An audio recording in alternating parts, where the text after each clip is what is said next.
여러분, 진리와 성령의 역사가 있는 곳에는 다른 사람이 다 안 된다, 힘든다, 슬프다고 해도 된다, 기쁘다 라고 하는 걸로 나타나는 거예요. 할렐루야. 다른 것입니다. 그리고 예수님께서도 오늘 가르친 말씀에 세 가지 비유를 우리에게 알려주셨습니다. 세 가지 비유를 보면은 감추어진 보배, 보물에 대한 이야기를 하고 있고, 진주를 구하는 장사에 대한 비유, 고기 잡는 비유, 세 가지 비유를 통해서 지금 진리를 설명을 하고 있습니다. 제일 먼저 비유 중에 감추인 보화 비유에서는 이렇게 말씀을 하고 계셔요. 천국은 마치 밭에 감추인 보화와 같으니 사람이 이를 발견한 후 숨겨두고 기뻐하며 돌아가서 자기의 소유를 다 팔아 그 밭을 사느니라 라는 말씀을 하고 있습니다. 그러면 천국에 대해서 감추어진 사람이 있고 천국의 보화를 찾은 사람이 있다. 감추어진 사람과 찾은 사람.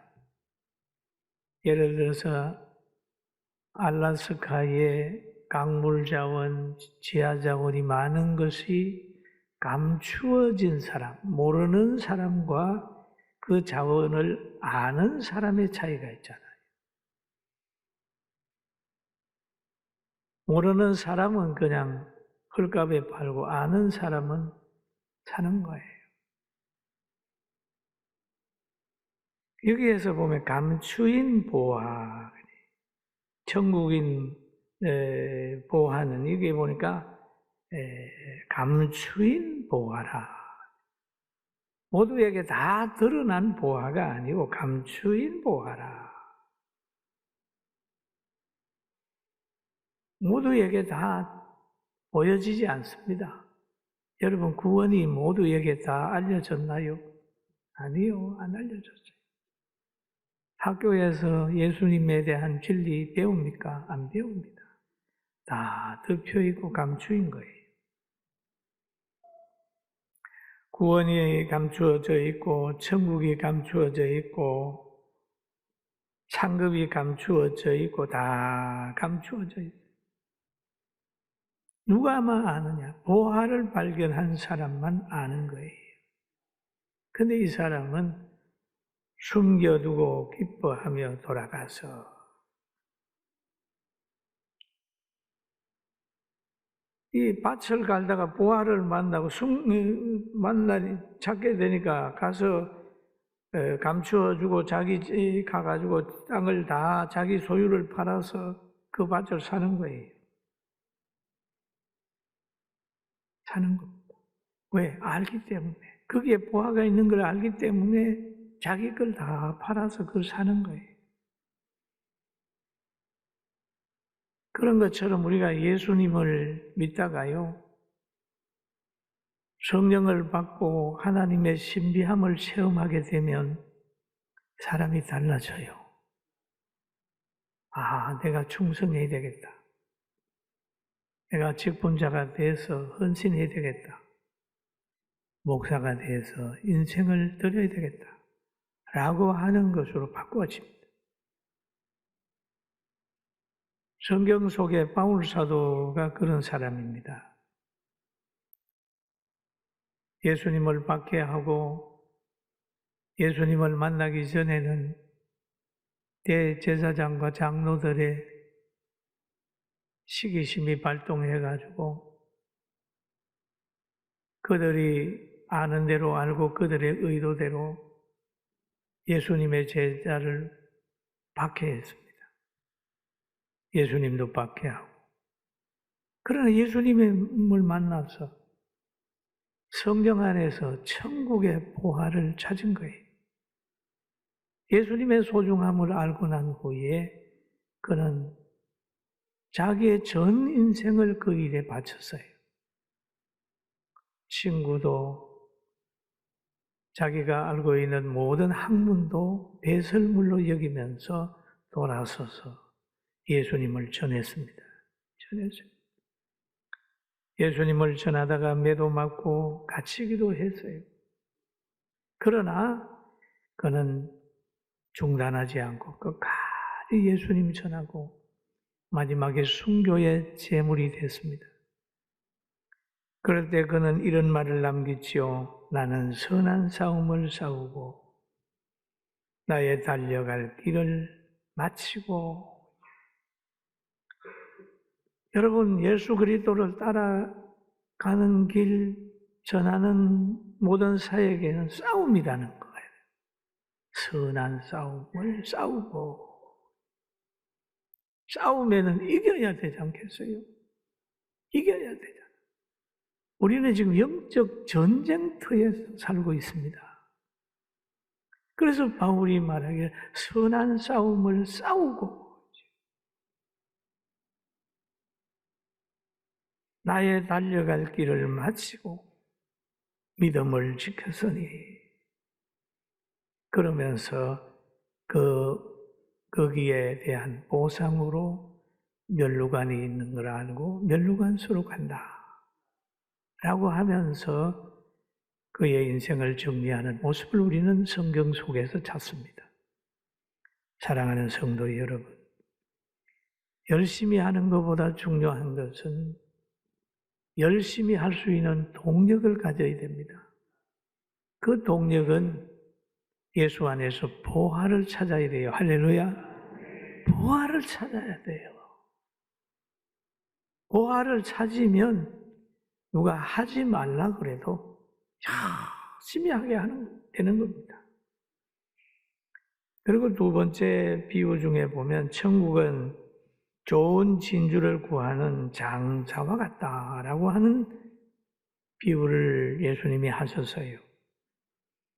또 천국은 마치 좋은 진주를 구하는 장사와 같으니 극히 값진 진주 하나를 발견하매 가서 자기의 소유를 다 팔아 그 진주를 사느니라. 그랬죠. 발견함에, 진주를 발견함에, 진주를 발견하지 못하니까 머뭇거리지. 내가 가지고 있는 모든 소유보다 이 진주가 더 소중하다고 생각되게 되니까 자기의 소유를 다 팔아 그 진주를 샀다는 거예요. 샀다. 그리고 예수님의 제자들도 보니까 갈릴리 호수에서 고기를 잡는데 예수님이 오셔서 제자들을 부르셨어요. 그럴 때 그들은 그물을 버려두고 예수님을 따르리라 라고 했죠. 예수님의 그 권위를 알고 따라가는 거죠. 진주를 발견한 후에 자신의 모든 것을 버리고 진주를 자기 것으로 삼는 결단을 하고 따라가는 거죠. 우리가 회개하고 성령을 받을 때에는 거기에는 능력이 오고 능력을 받으면 구원의 확신이 생기고 구원의 확신이 생기면 전도의 열정이 생겨요. 할렐루야. 능력이 오고 열정이 생기는 거예요. 그리고 가치관이 바꾸어집니다. 가치관. 저는 목회하면서 늘 과거하고 많이 바뀌었어요.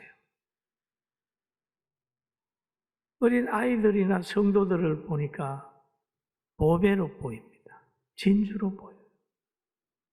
무엇보다도 사람이 그렇게 진주로 보여서 성경원도 하고 방과후도 하고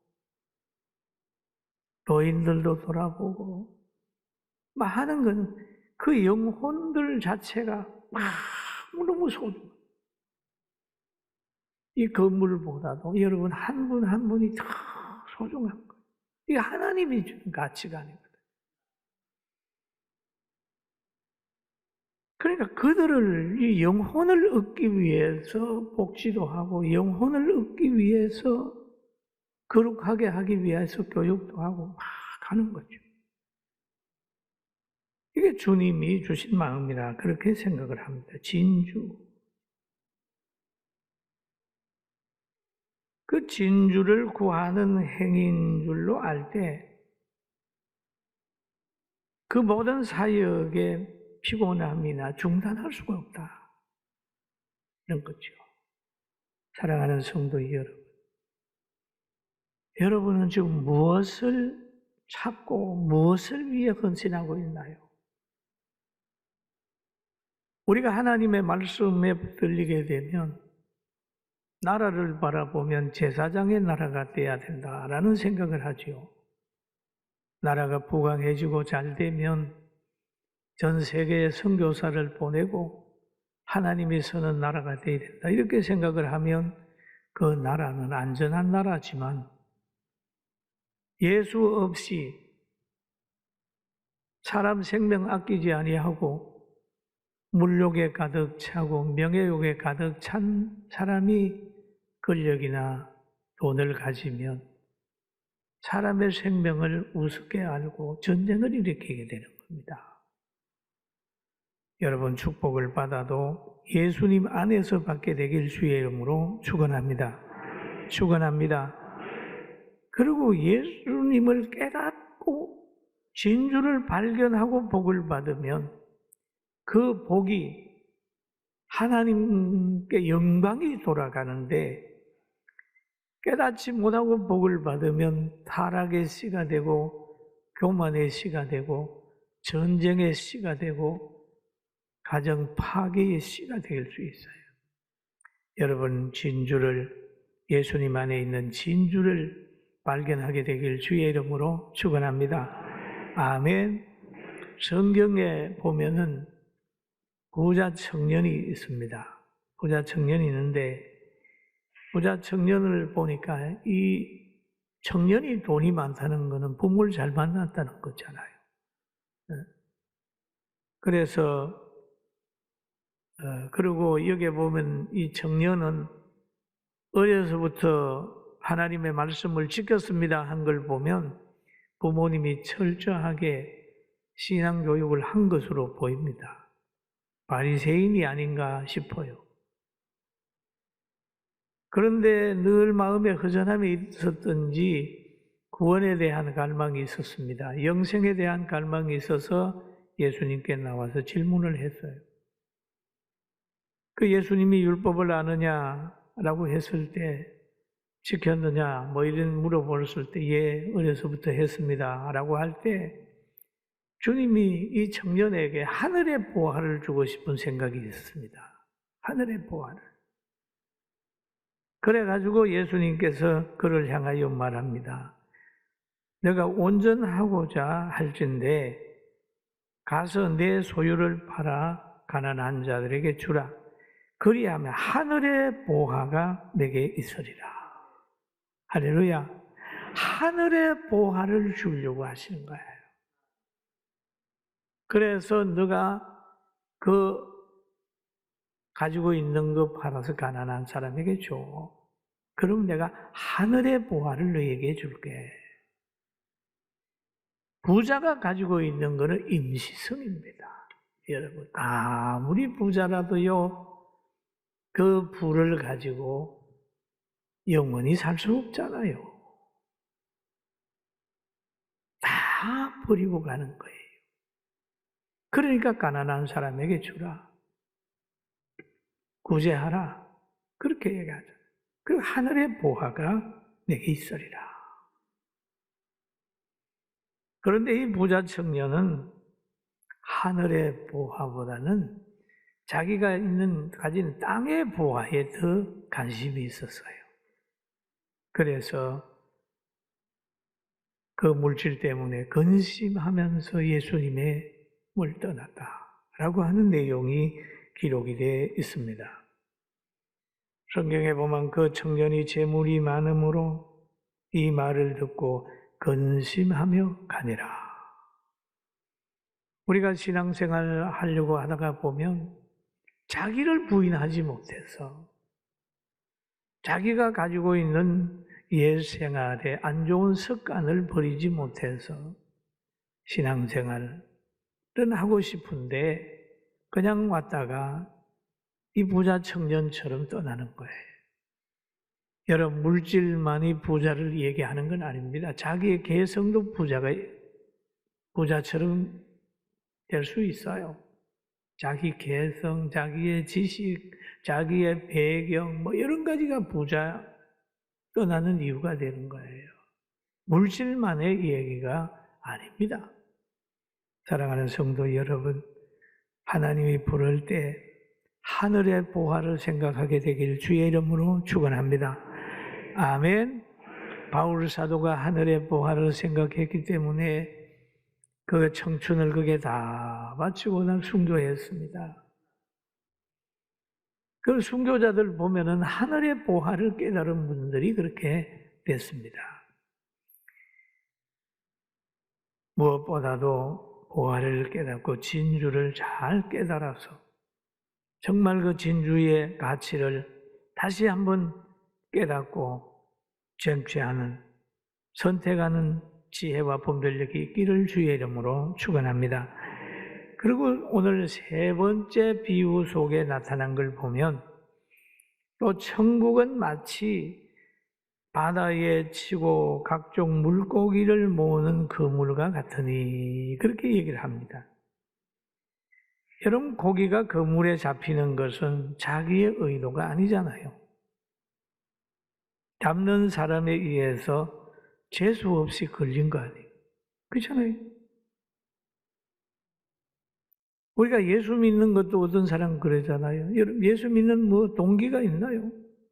어쩌다가 보니까 믿는 부인 만나고 믿는 남편 만나고 믿는 친구 만나가지고 의형부영 하다가 보니까 교회 나와가지고 설교 듣고 어릴 때 성탄절에 가가지고 사탕 하나 먹다가 보니까 매력을 느끼고 온단 말이에요. 그 물에 걸렸다는 것처럼 싹 와가지고 왔단 말이에요. 여러분, 예수 믿는 동기 한번 생각해 보세요. 여러분들이 믿으려고 힘써서 믿었습니까? 안 그렇잖아요. 고기가 바다에서 그 물에 잡힌 것처럼 그렇게 우리가 신앙생활 하는데 지금 와 있지 않습니까? 그런데 거기에서 보면은 고기를 잡아가지고 먹을 수 있는 고기는 그릇에 담고 안 그런 고기는 버린다는 거죠. 그 물에 가득함에 물가로 끌어내어 앉아서 좋은 것은 그릇에 담고 못된 것은 내버리느니라 라고 했죠. 여러분, 교회 온다고 해가지고 다 예수 믿습니까? 1000명, 10,000명 온다고 해서 다 성령 받습니까? 안 그렇더라고요. 하나님이 교회에 나오는 사람들 전도했다고 와가지고 다 거기에 있는 거 아닙니다. 하나님이 그 중에 성령 줘가지고 믿음 줘서 그렇게 담는 사람도 있지만 그렇지 않은 것은 내보내는 거죠. 그래서 마태복음 13장 49절에 보니까 세상 끝에도 우리 한번 같이 보실까요? 그 물에 가득함에 끌어내고 앉아 좋은 것은 그릇에 담고 못된 것을 내버리느니라. 그 다음에요, 세상 끝에도 이러하리니 천사들이 와서 의인 중에 악인을 갈라내어라고 얘기를 하죠. 여러분, 저는 오늘 예배당에 앉아 예배드리는 여러분, 정말 좋은 고기편에 들어가서 이렇게 은혜 받고 직분자 되고 찬양대 되고 할렐루야 하게 되니까 축복받은 줄로 믿습니다. 아멘. 축복받았어요. 전도 받을 때에는 불신자, 악인 중에서 하나님이 택자를 불러냈어요. 악인 중. 불러내가지고 구원시켰습니다. 그런데 말세에 가게 되면은 의인 중에 악인을 한다는 거예요. 의인의 무리 중에, 교회 중에서, 교인 중에서, 의인의 무리 중에서 악인을 뽑아내가지고 한다는 거죠. 그러면 성경에서 의인과 악인을 어떻게 고르느냐 하는 거죠. 계시록 19장 8절에 보니까 이런 말이 있죠.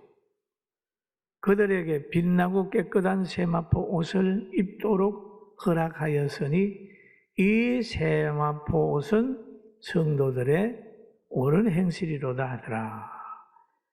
그러면 성경에 보면 세마포를 입지 않는 사람들은 밀려나는 거죠. 쫓겨나는 거죠. 그러면 옳은 행실이 없을 때에는 나중에 가가지고 힘들어져요. 여러분, 의인의 반열에 있으면은 의인의 옳은 행실을 가지게 되길 주의 이름으로 축원합니다. 예수 믿는 사람의 행실이 있어야 돼요. 믿는 사람의 가치관이 있어야 돼요. 그리고 오늘 이 본문에 그렇잖아요. 의인 중에서 악인을 갈라내요. 내가 구원받았으니까, 내가 직분자니까, 내가 체험했으니까, 거기에 안주하고 있는 것보다는 매일 깨어서 기도하면서 하늘의 상급을 쌓길 주의 이름으로 축원합니다. 그래서 바울 사도가 그랬잖아요. 나는 매일 죽노라. 나를 처복종시킨다는 이 얘기를 하면서 전하고 버림받지 않도록 한다고 그러잖아요. 여러분, 우리가 예수 믿으면서 차라리 저 사람 예수 안 믿었으면 날 뻔했어 라고 하는 평가받지 말고, 의인 중에 악인 되지 말고, 세마포 없는 사람보다는 옳은 행실로 세마포를 입고, 다른 사람들이 이해 못한다 할지라도 보화를 발견한 사람으로, 진주를 가진 사람으로 그러게 담을 수 있는 좋은 고기로 생활하게 되기를 주의 이름으로 축원합니다. 아멘. 그러면 의인 중에 악인을 갈라내가지고 어떻게 하시겠다는 겁니까? 마태복음 13장 50절 한번 읽어볼까요? 같이 봅니다. 시작. 풀무불에 던져 넣으리니 거기서 울며 이를 갈리라. 그렇게 얘기하잖아요. 나는 의인 속에 들어있으니까 나는 뭐 괜찮을 거야. 그게 아닙니다.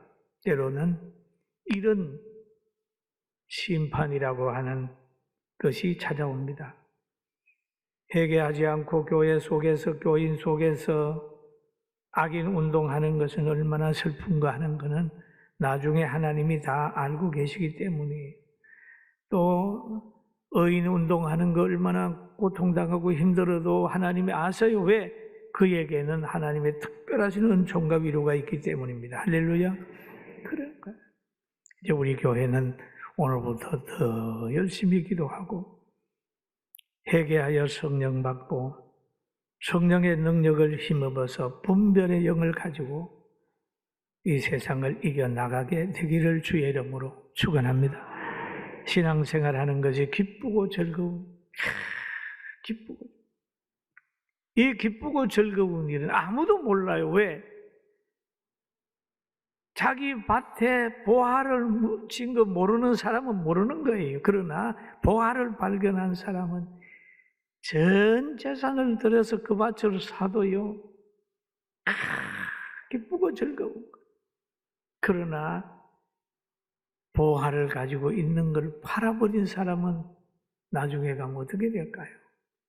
사랑하는 성도 여러분, 기쁨과 즐거움으로 신앙생활 잘하고 고난의 길은 상급의 길로 생각하고 고난 속에서 찬양하며 영광 하나님께 돌리고 살게 되길 주의 이름으로 축원합니다.